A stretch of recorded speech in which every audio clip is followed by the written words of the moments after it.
Hello and welcome to another episode of It's a Long Road, the Rambo Series Podcast. This is First Blood, Nothing is Over, Part 3. And with me today, I have first-time guest co-host Bill Persurchia.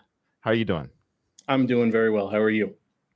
Good. Hey, thanks for volunteering to come on when I put the call out there for any of my listeners to join this reboot of sorts. It's a reboot, fandom, trivia, all that good stuff. If people have heard the first two episodes, they're catching on what's going on here.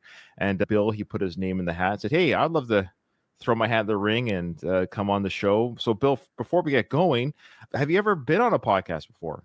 Never. This is my first time. Wow, look at you. I think you're 3 for 3. I think the last 3 individuals have been first-time podcasters. I know my fourth guest. I'm pretty sure my fourth guest, he's been on the podcast before. But Bill, this is a very brave of you. I know it's not easy to put your face out there and your voice out there, but you'll be fine. You're in good hands, I promise you. Absolutely. And so, Bill, where are you from? I am originally from Livingston, New Jersey. I live in New Jersey. I've lived in New Jersey my whole life, but originally from Livingston. Currently, I live in Fair Lawn, New Jersey. That's Bergen County. Okay. All right. My sometime guest co-host on, I don't know if you ever listened to Doug. Oh, yeah, absolutely. Yeah, I've heard you guys talk before, and I remember him from when you had him on, I think the first time you had him on the Rambo Series Podcast early on, and then when you brought him on as your new co-host recently. Yeah. So, yeah. Oh, yeah. Do you listen to the Frank Stallone coverage? I do, actually. Yeah, I listened all the way through from the very beginning up until your most recent episode, except for the last one I didn't get a chance to listen to yet. But yeah, I'm caught up all the way. I've listened all the way along, all the coverage you've done, all the movies and the cartoon coverage you did, and then the Frank Stallone stuff you've done. I've listened to all of it. I appreciate you listening to the Frank Stallone stuff. It's fun to do with Doug. The reason why I brought up Doug is that he's from Jersey. So, yeah, you should go say hi to him for me because I have yet to meet him. So one day. If I ever run into him, I will. If you run into him, hopefully it's not on the bad side of the law. No, I haven't done that. It's always been good interactions, luckily for me. Yeah. All right, good. I'm just curious how you came across the Rambo podcast. Were you looking for podcasts or how did they stumble across your existence there? I've been a fan of the movie series from when I was a little kid, and I got into podcasts a few years ago, and one day I just said, let me see if there's a Rambo podcast out there, because there's podcasts for everything. And so I just typed in Rambo in the search, and yours came up, and I clicked on it, and I think you had just started it. You were getting ready to air your first episode, and you did like preview of the first episode where you interviewed David Morrell, the author of First Blood, which was really cool. I was able to hear that, and then I followed you all along as it went. I listened to the first episode, how you were going to cover all the movies one at a time, and just got into it from there and just kept on listening as it went along. Oh, wow. Well, I appreciate your support. I'm always curious as a very small-time podcaster. I'm just curious, not for clout or anything. I'm just genuinely curious, how do people find the show? Because I don't have any paid ads. I don't have any paid algorithms or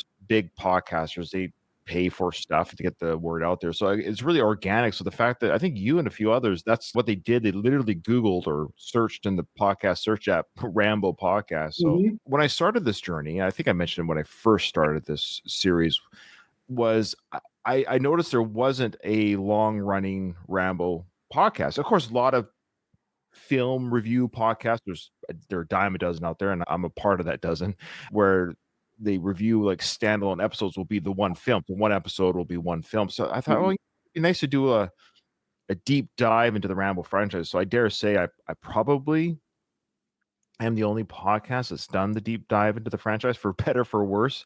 It's been a lot of fun. And of course, when it did end, I was, it's sad when it's over, but you don't want to drag it out to the point of just for the sake of, because I make no money off this. It's literally just time. It's a fun hobby, but I don't want to drag my listeners through. That's partly why I do the Frank Stallone stuff, because I just have so much fun podcasting in general.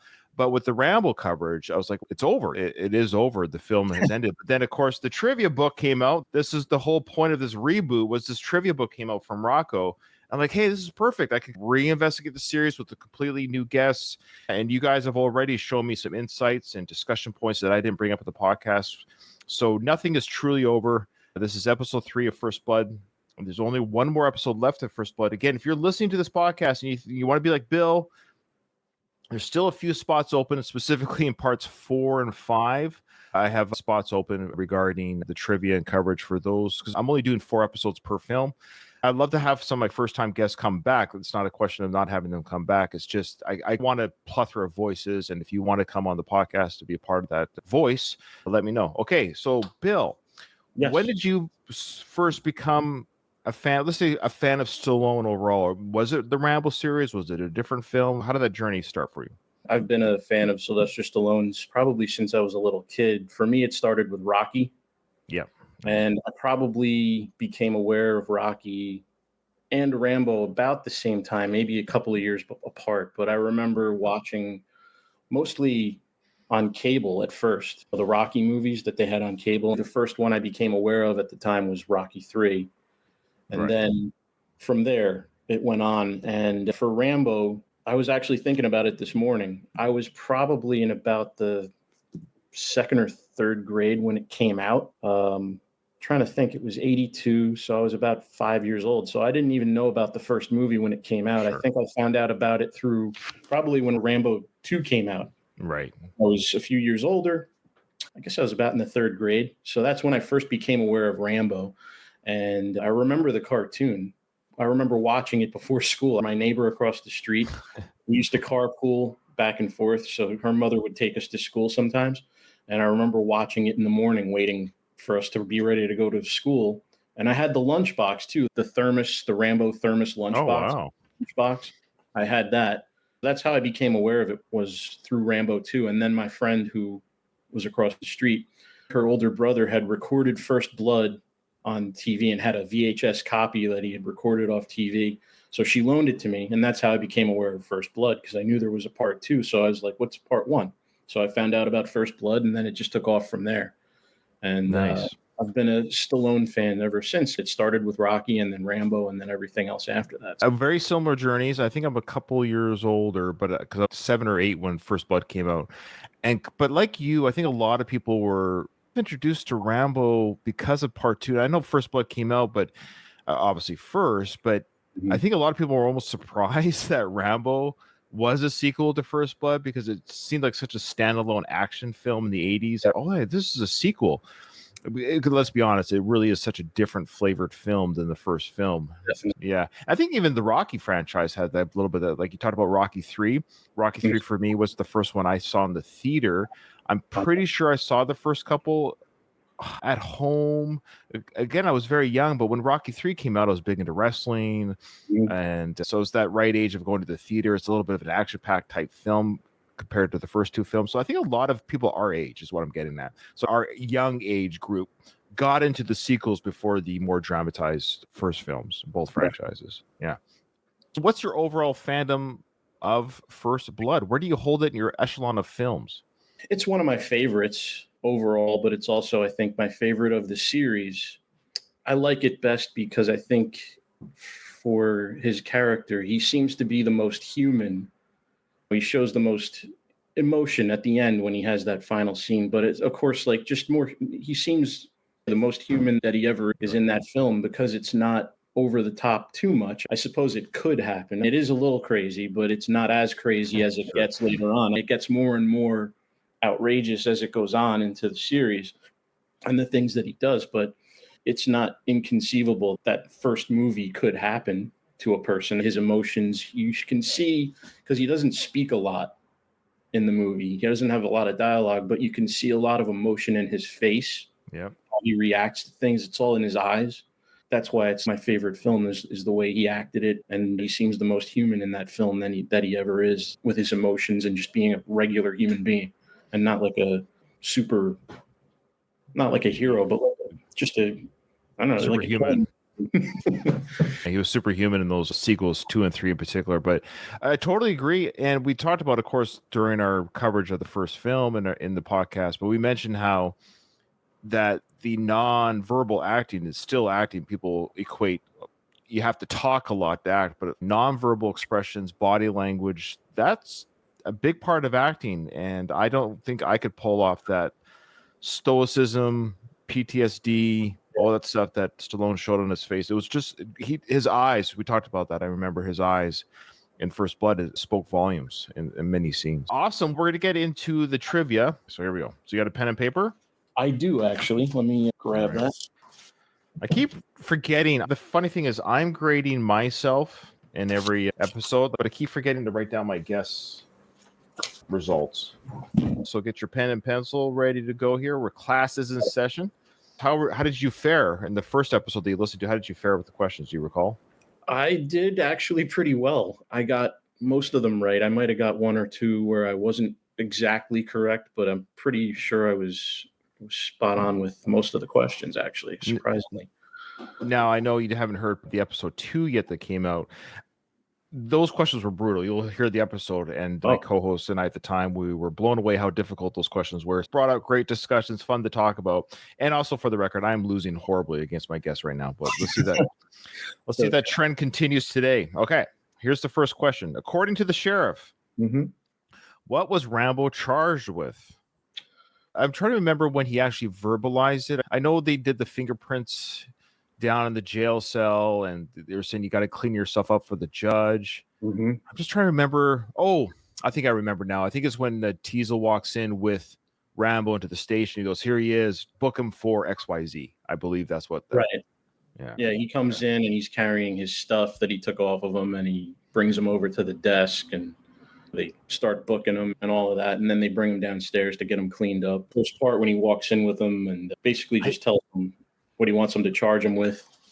I think we both have the same answer for one of the charges, but I feel like there was another. See, I don't want to hint you too much. I think there's more than one. Do you have more than one charge? Actually, let's see. I have 1, 2. Oh, yes. 3. There's 3 charges. Okay, I got to up my game here. I'm going to put 3 as well. I just don't know if this third one.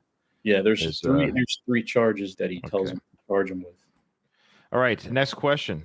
In what direction do the police believe that Rambo's hiding? I think what Rocco's referring to here is when they're in the army tent and they're trying to get a read on Rambo's location. Is that what you're thinking? That's exactly what I was thinking, because they're in the tent. He's got I guess it's like a radar station. Right. It's not really radar. It's more, I guess, I'm not sure how they're tracking him either. Maybe with the radio. Yeah, we talked about, I think, in our discussion about what was the actual technology they were using, because Rambo's on a two-way army radio, and they've got this radar beacon, like almost like they're tracing a phone call. They figure the signal, which I don't understand why they have a beat or a signal on that one walkie-talkie when there's so many in the area. Because think of all the search groups all have walkie-talkies. How they're able to isolate Rambo's out of the mess, I don't know. Yeah, it's just movie magic. Yeah, exactly. Suspension of disbelief. Teasel, I believe, says, "Hey, we got him. He's blank in the woods," or he's blank. Is that what you're thinking, that scene? That is the scene, but I'm trying to remember what direction he said, and it's not coming to me. But let me see. Well, I'm putting down a compass direction. I think that's the idea, that he's blank in that area. He's that way in that area. Okay, so I'm going to say, I'll just take a guess here. Yeah, I'm taking a guess too as well. Okay. Where was Troutman, number 23? Where was Troutman before he came to help locate Rambo? Okay. Now, I know he mentions a place, but I can't remember if it was the place that he was legitimately there before he came. Because didn't Rambo say he came to visit him as well at a place? Yes, he did mention there was a fort that he was trying to find him at, and he said that the people that he spoke to never knew where to find Colonel Troutman. They didn't know where he was. I think I've got, I don't want to say the name, but I think I have that name as that's where Troutman. No, that doesn't make sense, because if Rambo went there. Where he's been after that, he goes, "I've been here," and I guess that's nobody could get a hold of him. I don't know why exactly they couldn't get a hold of him, because you'd think the army knew where he was anyway. This is fun to at least talk it through a little bit, because I'm seeing the scene in my mind. Now, for the record, you just saw this film yesterday, right? I've seen it I don't know how many times. Of course. I've watched it, I don't know, I'm exaggerating, millions of times it seems. And my wife has never seen any of the films. And so I've been slowly introducing her to a lot of them. We've just finished watching all the Rocky films, because she had never seen any of those. She was never much of a movie person, I guess, before I met her.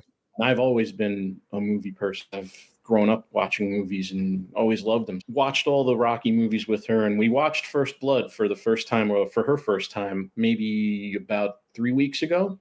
And then I hadn't seen it again, and I refreshed my memory with it, watched it last night to refresh. But yeah, I've seen it so many times, I could probably tell you, even if I didn't watch it last night, because it's just I don't know why. No, it's fine. I've seen it many times too, but I just like anything, your memory's only what it is for so long. Yeah. The little details like what was that place? Where did he go? And I'm almost, I would say, embarrassed, but I'm surprised about how much stuff I don't remember. The questions are hard. For example, I know you missed the last episode, but one of the questions last episode, let's see here. Oh, here's one. I'm actually curious if you remember. This one that threw me off and I got it wrong. Is Troutman a smoker? Oh. Now, you just saw this yesterday, so this is what I mean. I'm trying to think, because there was a scene in the bar. Yeah. After all the craziness, and he was just having a drink. But I'm going to say no. I don't believe he is. I don't think. Well, no. Wait a minute. Let me think. Now, is he a smoker as of like first movie you're talking about, or are we talking about? Yeah, this is First Blood questions. These are only First Blood questions.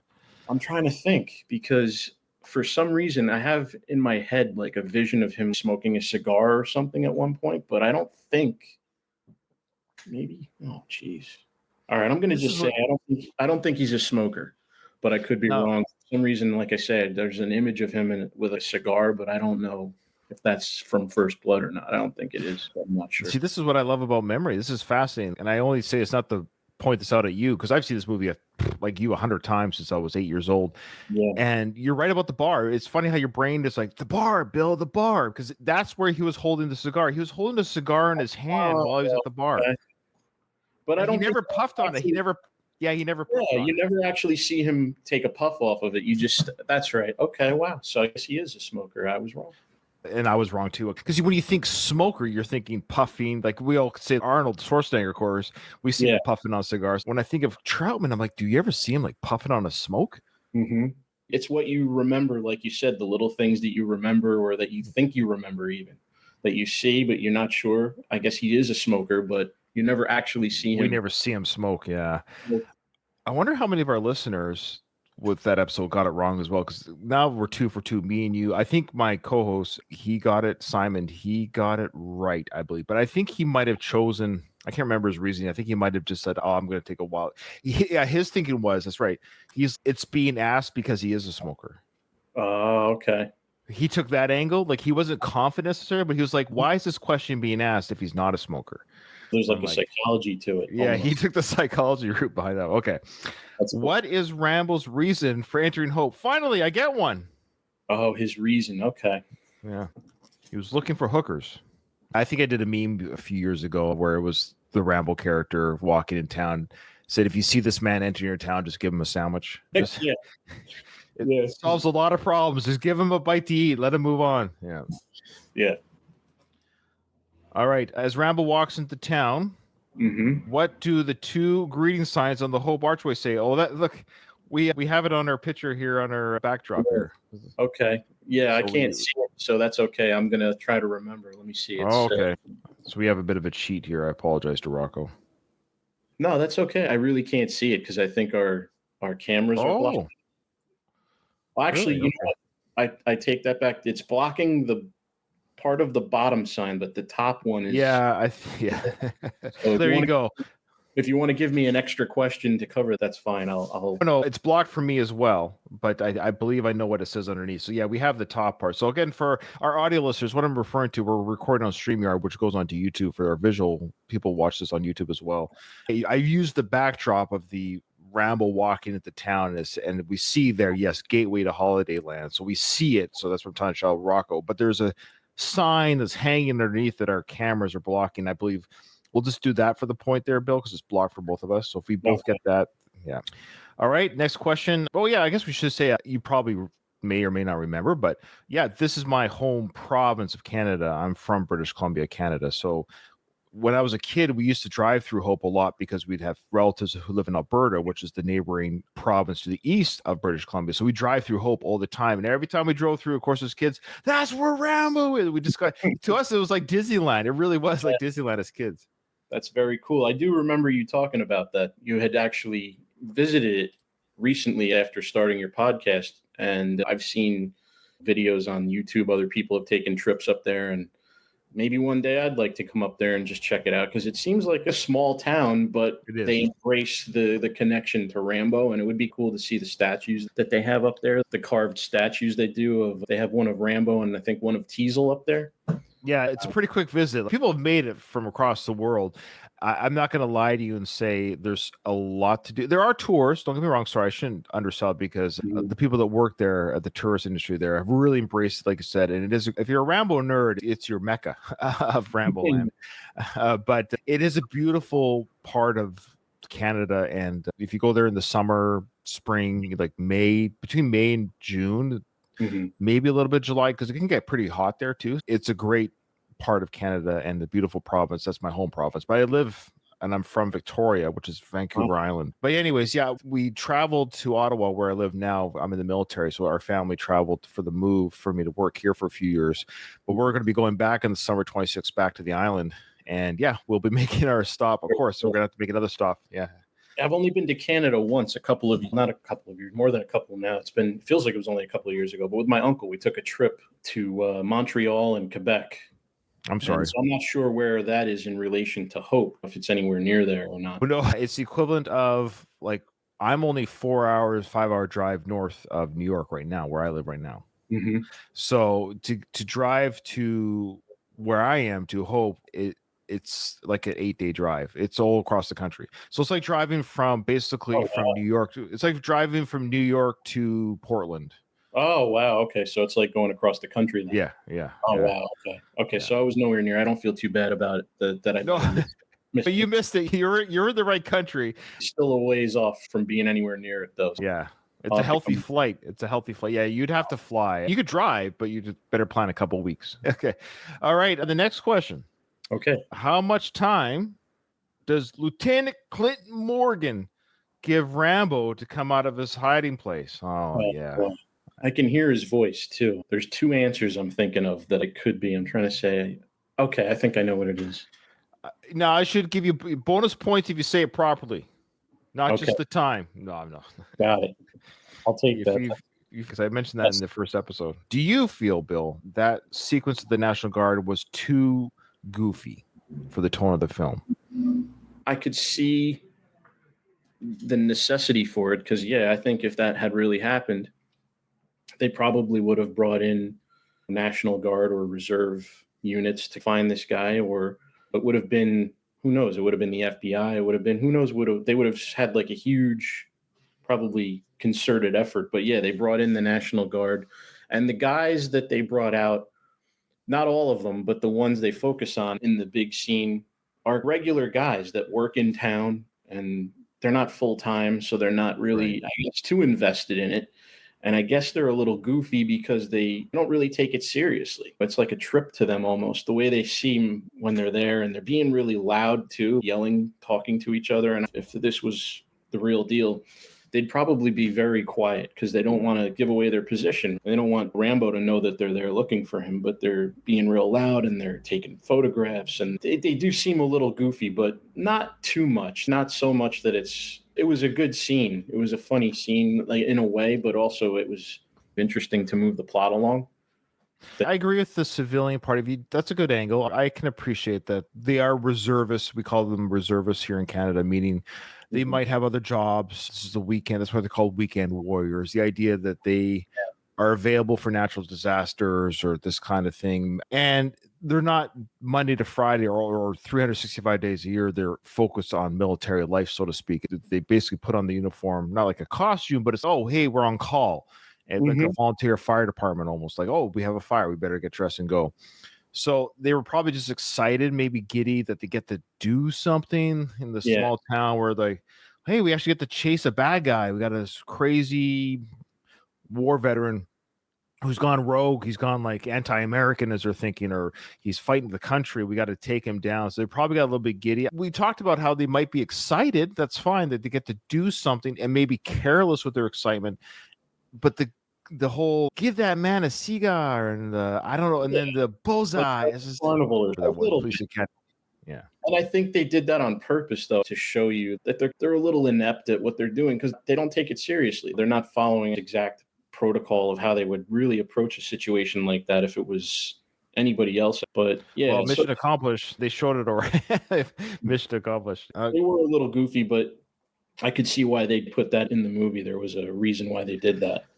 I agree. It's 2/3 of the way through the film. We're just nearing the end part where, Rambo destroys the town. So it's one last light moment before poop hits the fan. Yeah. Right. Oh, okay. What does Rambo say he uses his knife for? Great scene there when Teasel pulls him over and frisks him. And we'll talk about the answer when we get there. But okay. What is the name of the machine the police used to run Rambo's name? Aha! I remember talking about this on the show. Okay. I'm trying to think. I know what we would call it today, probably, but they didn't call it that then, I don't think. Or their machine was it. I think I have it. Okay. We'll talk more about it with the answer because that's a fascinating piece of equipment. Okay. 29. When the sheriff asks Rambo, oh, there we go. When the sheriff asks Rambo what he hunts with his knife. Mm-hmm. Oh, Rocco gave away the answer there. That's okay. He doesn't know we're playing the game this way. Rocco doesn't know we're playing the game. Like he just thinks the person is going to answer the question and move on to the other. That's fine. So yeah, what does Rambo say he uses the knife for? Well, it's hunting, because number 29 is when the sheriff asks Rambo what he hunts with his knife, what is his answer? Okay. I hunt policemen. Tigers. Yeah. Hey, Mr. Tiger. Okay. Got it. Do you listen to my Rocky coverage episodes? Do you listen to those? Actually, I found out about your Rocky podcast through the Rambo Series podcast. And when I did, I started to listen to it. And oh, nice. I like to pretty much go from the beginning all the way. And it's going to take me, I don't know how long to get caught up on the Rocky series. But I did start with like your first episode of your first season and followed it through for a little bit. But like I say, I was listening to your Rambo series more regularly. Come on, get on it, Bill. Get with it. Let's go. Oh, yeah. No, I'm a huge fan of the Rocky films, and I'm looking forward to listening to your Rocky series podcast. I appreciate that. For those who are listening to this, yeah, I do a Rocky series podcast as well. Are you listening to the One More Round version? It starts off with you and your brother.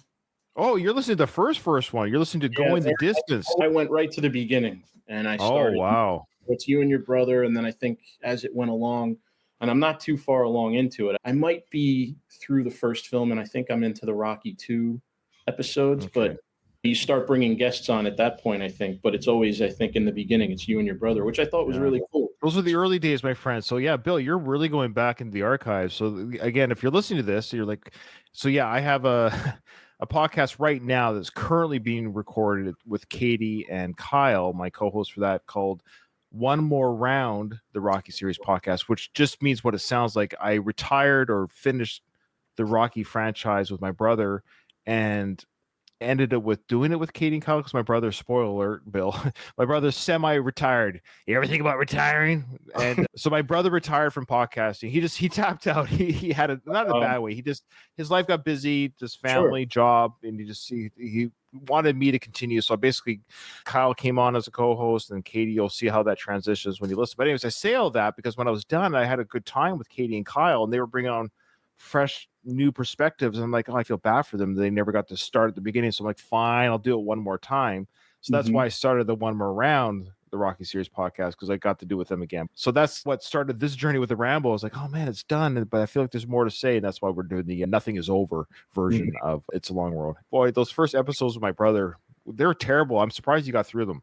For me, it's cool because it's like, you're sitting in your living room, or you're sitting with your friends, or you're sitting with your family, and you're just talking about the movies that you love. And I do that with my uncle all the time. We're always throwing lines from movies back and forth to each other, and the movies we've seen a million times. And we'll reference things, and nobody understands what we're referencing but us sometimes. But yeah, I get it.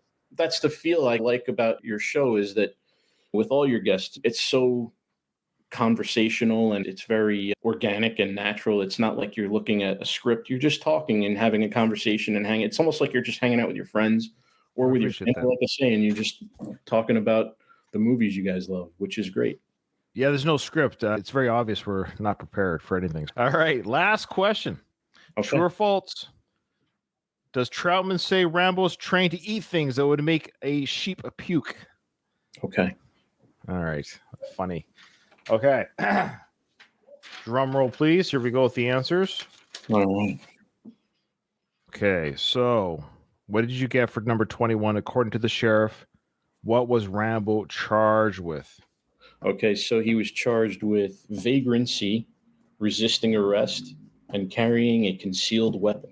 What do you got? I want you to book this gentleman for vagrancy, resisting arrest, carrying a concealed weapon. Bingo. And you got it in the right order, too. Good job. That's what I wrote as well. I almost just put vagrancy, but I was like, oh, yeah. As I was talking through the scene, I was like, oh, yeah. Teasel went on. He goes, I want you to book him because I think they're trying to run the gamut on him at that time. Book him for they're throwing the book at him because he doesn't like him from the jump as soon as he runs into him. And so he's just charging him with anything he can charge him with legitimately, but still he could have gave him a break on a couple of things, but ultimately charge him for long hair. Yeah, needing a bath and a haircut. All right. Oh, I got it. What direction? All right. Please believe Rambo's hiding in. Honestly, I couldn't remember at all, and I just took a guess. I'm going to say northeast. Oh, you're halfway there, brother. Northwest. That's it. But they don't want any more trouble. He's northwest. Oh, no. You just sent the National Guard in the wrong direction. It's like a role-playing game. You sent the National Guard in the wrong direction. Rambo escapes, kills everyone in town. Okay. Oh, no. All right. I'm 2 for 2. Where was Troutman before he came to help locate Rambo? Now, this is the one. Shite. I changed my answer because I got it wrong. This just proves to my listeners and to you, Bill, that I never cheat because I put down Fort Bragg first. And that is the answer. Now, before I tell you how I got there, I thought Troutman said when they were having the conversation, I know Rambo said, hey, I went to go visit you at blank and you weren't there. And then Troutman says, that's because I was blank. I thought Rambo said I came to visit you in Fort Bragg. Yeah, he said I tried to get in touch with you, but the guys at Bragg never knew where to find you. Yeah, the guys at Bragg never knew where to find you. Exactly. And then I thought he said I was in Washington. He must have gone to Fort Bragg to find him and didn't find him there. And I don't know why they didn't know where he was because he's a colonel. You'd think they'd know where he was unless it was. That was back before emails and cell phones. You can sneak away a little bit easier probably back then. Yeah, that's true. I forgot about that. The good old days. The good old days. I put Fort Bragg, but then I overthought it and I wrote down Washington because I thought he said, yeah, my mind was like, Rambo says, I came to Fort Bragg. They didn't know where you were. And then Troutman said, yeah, because I was in Washington. I don't know why my brain went there. Yeah. Oh, he says for my answer, I wrote, he said, I've been in DC. I'm shining a seat with my ass or something. Yeah. Like that. Where'd you come from, sir? Bragg. I tried to get in touch with you, but the guys at Bragg never knew where to find you. Yeah, well, I haven't been spending much time there lately. They've got me down in D.C. I'm shining a seat with my ass. So that's what's confusing to me. So I'm not trying to steal a point here. Where was Troutman before he came to help locate Rambo? So that's kind of I think you're right, though. Ultimately, he was in Washington. I'm gonna have to revisit that scene. The answer is Fort Bragg, and I love Rocco, but we did this trivia journey with the One More Round podcast, just FYI. So that's how and there was questions that young Rocco got wrong that we proved with the film. So this one's tricky because it's the wording. I know the problem is Troutman was in Fort Bragg at some point. Yes, you could argue before he came to find stationed there, and then for whatever reason he went to DC, and that's the argument you could put in court. You're right that he was stationed in Fort Bragg, but during Rambo's inquiry of where Troutman was, it was at that time that he was in DC. But the term polishing a seat for some would indicate that he's sitting there for a while. Yeah, he's sitting at a desk, so he's not out in the field. He's not, I guess, doing stuff with his men. I said Washington, D.C. You said Fort Bragg. Rocco says Fort Bragg, but that's what I thought. That's what I mean. My brain went, he wasn't there because he was somewhere else afterwards. In a way, I guess you'd say both answers are correct, but I would say, yeah, D.C. is. I think your answer is correct. D.C. is where he was the latest, or where he was the most recent before coming to. Yeah. I think, you know what, this is a mulligan. We're going to call this a mulligan. We both got it right. Because he was in both places. Yeah. Whether or not he was stationed or it doesn't matter. Like at some point, he was there physically at some point before he came to rescue Rambo. Okay. Yeah.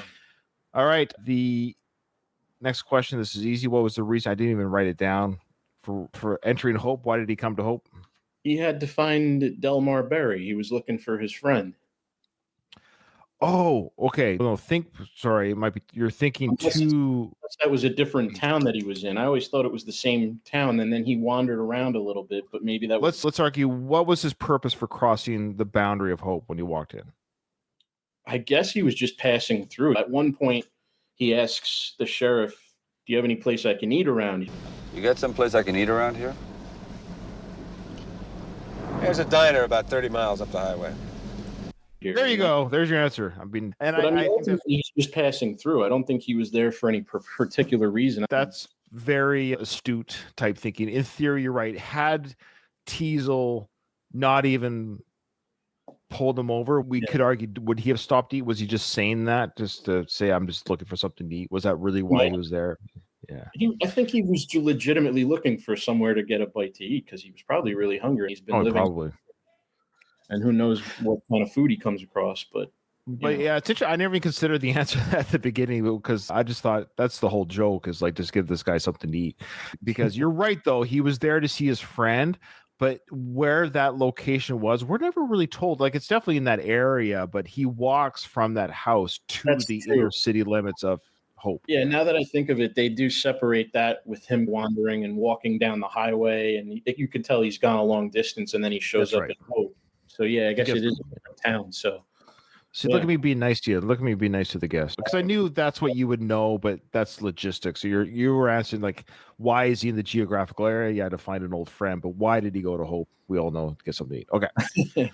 All right. The next one, of course, we got the first one is what's on the sign as you enter Hope. And we see it again on our YouTube channel. You can see that we have the answer: Gateway to Holiday Land. Mm-hmm. But what is underneath? I think it just says "Welcome to Hope." Yep, that's right. Yeah. And next question.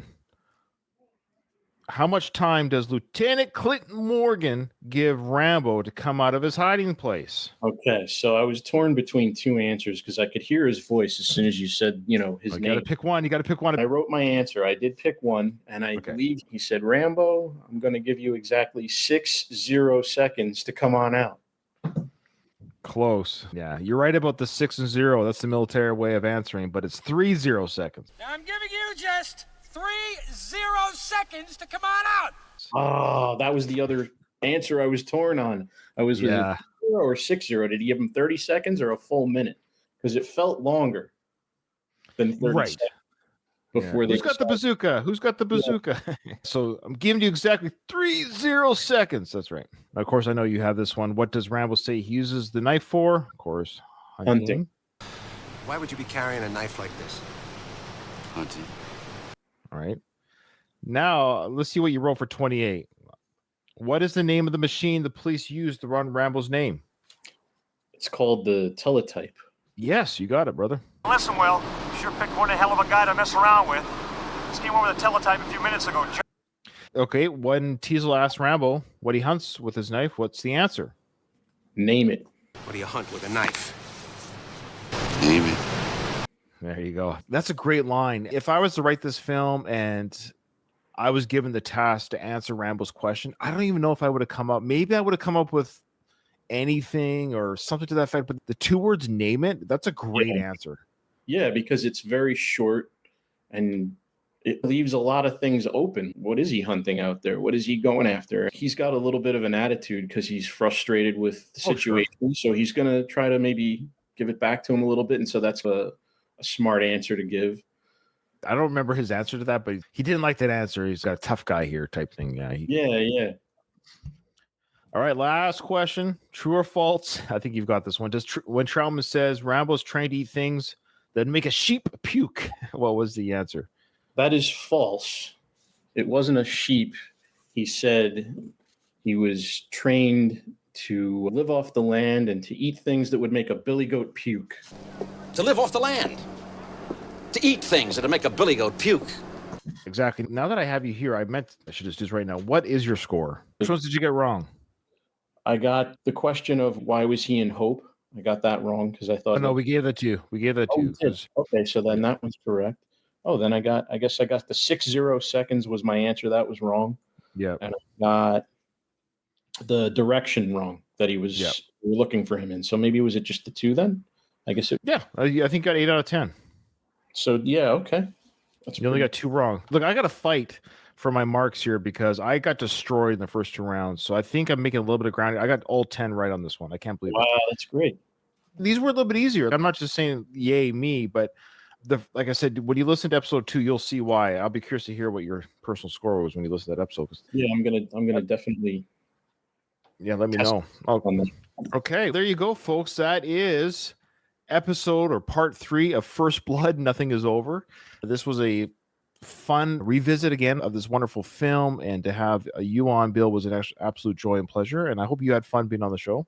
I did. I had a great time. Thank you so much for having me on. It's an honor, and it was a lot of fun. I really enjoyed it, and thank you very much. Sometimes people plug things or have anything that they want to shout out to or anything like that, or no plugs or anything, but I do want to just thank you for having me on. And if or when the opportunity ever comes up, I'd be more than happy to come on again if you'd have me. So yeah, that's pretty much it. Absolutely. And I said this to the other 2 guests, of course, that if you don't come back, it's not because I didn't want you back. I might not need everyone to come back twice. I've almost got every slot filled up. But yeah, absolutely, Bill. I would love to have you on again. I never thought I'd be on a podcast ever. So this is a huge moment for me. Just this alone. If it ever happens again, it's a bonus. But but it's been a pleasure. I really enjoyed it. So again, Bill, thank you so much for coming on. It was an absolute pleasure to meeting you and having you on this episode. But unfortunately, this episode is over. Nothing is over. Nothing. You just don't turn it off.